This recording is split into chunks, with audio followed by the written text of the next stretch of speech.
Bismillahirrahmanirrahim. Alhamdulillah wassalatu wassalamu ala Rasulillah wa ala alihi wa ashabihi wa man tabi'ahum bi ihsanin ila yaumiddin, amma ba'd. Kita akan melanjutkan kembali kajian kitab Sifatus Shalah karya Syekh Dr. Abdul Karim Al-Khudair hafizahullah taala. Pada kesempatan kali ini kita akan membaca penjelasan dari penulis tentang tata cara berdiri i'tidal, yaitu berdiri yang dilakukan di dalam sholat setelah bangkit dari ruku'. Pada pertemuan yang lalu sudah kita baca penjelasan dari penulis tentang bagaimana seseorang bangkit dari ruku', yaitu dengan mengucapkan sami Allahu liman hamidah seraya mengangkat kedua tangan. Lalu kemudian ketika sudah sempurna berdiri, maka dia mengucapkan Rabbana walakal hamdu, atau bacaan yang lain yang juga sahih dari Rasulullah SAW.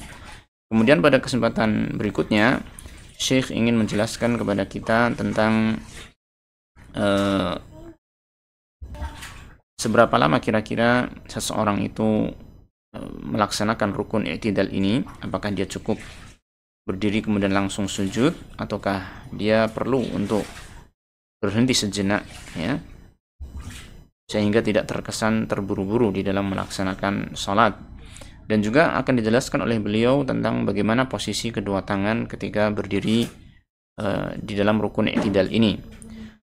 Maka beliau di sini mengatakan, wa akhraja Muslimun an Anas radhiyallahu anhu, dan Imam Muslim mengeluarkan hadis dari Anas radhiyallahu anhu, anna Rasulullah sallallahu alaihi wasallam kana idza qala sami Allahu liman hamidah qama hatta naqula qad awhama. Kata Anas radhiyallahu anhu bahwasanya Rasulullah SAW adalah apabila beliau mengucapkan sami Allahu liman hamidah, maka beliau berdiri, ya, hatta naqul, sehingga kami mengatakan qad awhama, sepertinya Nabi Muhammad SAW telah melupakan sesuatu, ya. Tsumma yasjudu, kemudian beliau pun sujud. Tsumma yaq'udu baina sajdataini, kemudian beliau duduk di antara dua sujudnya, hatta naqul, sampai kami mengatakan qad awhama, beliau telah melupakan sesuatu. Yani yang dimaksud dengan kalimat qad awhama diterangkan oleh penulis di sini, ai annahu kana yutilu rukna, bahwasanya beliau ini melaksanakan rukun ini dengan lumayan panjang. Ini cukup lama dia melaksanakan rukun ini. Jadi ketika berdiri setelah ruku', maka beliau berdiri tidak segera sujud, tetapi agak sedikit lama dalam melaksanakan i'tidal tersebut. Nah, lalu beliau mengatakan, wa bihadza yadhharul khalalul kabiru 'inda ba'dhin nas. Dengan ini, dengan adanya hadis ini menjadi nampak, ini adanya kesalahan yang besar pada sebagian manusia fi hadainir ruknaini, di dalam melaksanakan dua rukun ini, yaitu rukun i'tidal berdiri setelah ruku dan rukun duduk di antara dua sujud. Ini ruknul qiyam min ruku' wal qiyam min sujud, yaitu rukun berdiri bangkit dari ruku', ya, berdiri ketika setelah ruku', dan wal qiyam min sujud, dan bangkit dari sujud, yaitu ketika duduk di antara dua sujud. Kesalahannya bagaimana? Haitsu yanqurunahuma naqra, di mana mereka orang-orang tersebut melakukan dua rukun tersebut dengan secara cepat, seakan-akan bagaikan burung yang sedang mematuk atau ayam yang sedang mematuk makanannya begitu cepatnya. Nah, maka ini merupakan sebuah kesalahan yang tentunya juga bertentangan dengan rukun tumakninah di dalam salat. Nah, kemudian beliau ingin menjelaskan kepada kita pada paragraf selanjutnya tentang bagaimana posisi kedua tangan orang yang sholat ketika berada pada rukun i'tidal, berdiri setelah ruku'. Maka beliau mengatakan, wa mimma jaa fi sifatil qiyam min ar-ruku'i ma rawahu Abu Humaidin As-Sa'idi radhiyallahu anhu. Di antara hadis yang datang menjelaskan tentang tata cara berdiri setelah ruku' adalah hadis yang diriwayatkan oleh Abu Humaid As-Sa'idi radhiyallahu anhu. Dia mengatakan, qala fa idza rafa'a ra'sahu istawa hatta ya'uda kullu faqarin ila makanihi.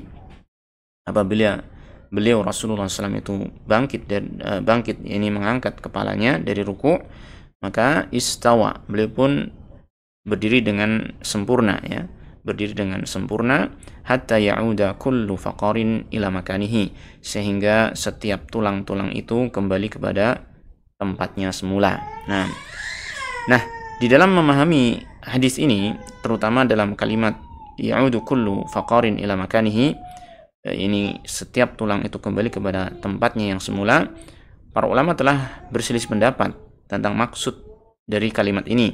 Maka beliau mengatakan wa qad ikhtalafa ahlul ilmi fil muradi bi ya'udu kullu faqarin ila makanihi ala qaulaini. Jadi para ulama telah berbeda pendapat, ikhtalafa ahlul ilmi, telah berbeda pendapat fil muradi, tentang makna kalimat ya'udu kullu faqarin ila makanihi, setiap tulang kembali kepada tempatnya semula. Mereka para ulama berbeda pendapat ala qaulaini, menjadi dua pendapat, ya, menjadi dua pendapat. Kemudian beliau menjelaskan dua pendapat tersebut. Al-qaulul awal, pendapat yang pertama adalah ya'udu kullu faqarin ila mawdi'ihi qabla ad-dukhuli fi shalat. Ini yang dimaksud dengan kalimat tersebut yaitu kembali setiap tulang itu kepada posisinya sebelum dia masuk memulai sholat. Ini maksud dari kalimat itu adalah semua tulang kembali kepada posisi awal sebelum seseorang melaksanakan sholat, yakni irsalal yadain. Ini ketika seseorang belum memulai sholat, maka tangan itu ada diluruskan di samping kanan dan kiri, ya, diluruskan ke bawah, dibebaskan begitu, tidak disedekapkan di depan dada, ya. Sehingga pendapat ini nanti akan memahami bahwasanya ketika bangkit dari ruku, tangan pun ini diluruskan ke bawah, ini dibebaskan, tidak disedekapkan di depan ruku, di depan dada. Nah, kemudian al-qaulu tsani, pendapat yang kedua adalah ya'udu kullu faqarin ila mawdi'ihi qabla ruku'. Ini setiap tulang itu kembali kepada tempat posisi semula sebelum ruku, yaitu bukan sebelum sholat tetapi sebelum ruku. Nah, jadi di sini poinnya adalah memahami makna ila makanihi, ya, memahami makna tulang itu kembali kepada tempatnya yang semula. Nah, ini berbeda pendapat para ulama tentang makna tempatnya yang semula ini, apakah sebelum ruku ataukah sebelum sholat. Nah, pendapat pertama mengatakan dia sebelum sholat, sehingga tangannya itu diluruskan di samping kanan dan kiri. Adapun pendapat yang kedua, maka dia mengatakan ya, ini maksudnya adalah kembali kepada tempatnya semula, ya, ini sebelum ruku, bukan sebelum sholat. Nah, maka penulis mengatakan di sini wa yatarattabu ala hadza, berakibat akan perbedaan pendapat ini, annana idza qulna bil qaulil awal, bahwasanya apabila kita mengambil pendapat yang pertama, fa innal yadaini qabla dukhuli fi sholati kanata mursalataini, maka kedua tangan sebelum memulai sholat itu adalah bebas, ini lurus di sebelah kanan dan kiri. Maka beliau mengatakan wa hadza ya'ni annahuma takunani kadzalika 'aqiba al-i'tidali min ar-ruku'. Maka ini maknanya adalah bahwasanya kedua tangan itu juga demikian, yaitu apa? Dibebaskan lurus, ya, di kanan dan kiri, aqibal i'tidali min ar-ruku', ketika dia i'tidal setelah ruku, ya, berdiri setelah ruku. Nah, ini pendapat yang pertama. Wa idza qulna bil qauli tsani, apabila kita mengambil pendapat yang kedua, ini bahwasanya kembali ke tempat semula, maksudnya adalah kembali kepada tempat semula sebelum ruku, fa innal yadaini, maka kedua tangan itu kanata 'ala sadri qabla ruku', kedua tangan itu berada di depan dada sebelum ruku, yaitu bersedekap di depan dada. Nah, kama fi hadis Wa'il bin Hujr, sebagaimana disebutkan dalam hadisnya Wa'il bin Hujr, ya. Itu disebutkan dalam catatan kaki, lafadznya adalah shallaitu ma'an nabi sallallahu alaihi wasallam fa wada'a yadahu al-yumna 'ala yadihi al-yusra 'ala sadrihi. Bahwasanya dia mengatakan, aku salat bermakmum bersama Nabi sallallahu alaihi wasallam dan beliau meletakkan tangan kanan di atas tangan kiri di depan dadanya. Ini hadis yang disahihkan oleh Ibnu Khuzaimah. Ya, maka berdasarkan hadis ini, ya, dan makna sesuai dengan pendapat yang kedua ini, faya'udani ila halatihima, maka kedua tangan itu kembali kepada keadaan semula, keadaannya semula, yaitu indal i'tidal, yaitu kembali kepada keadaan semula ketika dia i'tidal. Jadi maksudnya adalah bersedekap di depan dada, ya. Wa bihadza yaqulul aktsaru, beliau mengatakan dan pendapat ini dipegangi oleh atau merupakan pendapatnya mayoritas, wa huwa zahiru, dan inilah pendapat yang zahir. Jadi di sini beliau nampaknya penulis ini yaitu Syekh Abdul Karim Al-Khudair lebih cenderung untuk menguatkan pendapat yang kedua, bahwasanya setelah ruku maka ketika i'tidal tangan bersedekap di depan dada. Lalu beliau mengatakan wa za'ama ba'dhum anna ad-dhamma ba'da ar-ruku'i bid'atun wa laysa kama qala. Dan sebagian ulama menyangka bahwasanya bersedekap setelah ruku adalah sebuah perbuatan yang bid'ah, tidak ada tuntunannya dari Rasulullah SAW. Maka dengan penjelasan ini beliau mengatakan walaysa kama qala, dan tidaklah seperti yang dia sangka. Artinya menganggap bahwasanya itu perbuatan bid'ah, maka ini tidaklah tepat. Apalagi di sini kita tahu bahwasanya ada di antara para ulama yang berpendapat seperti ini. Ada perbedaan para ulama dalam masalah ini.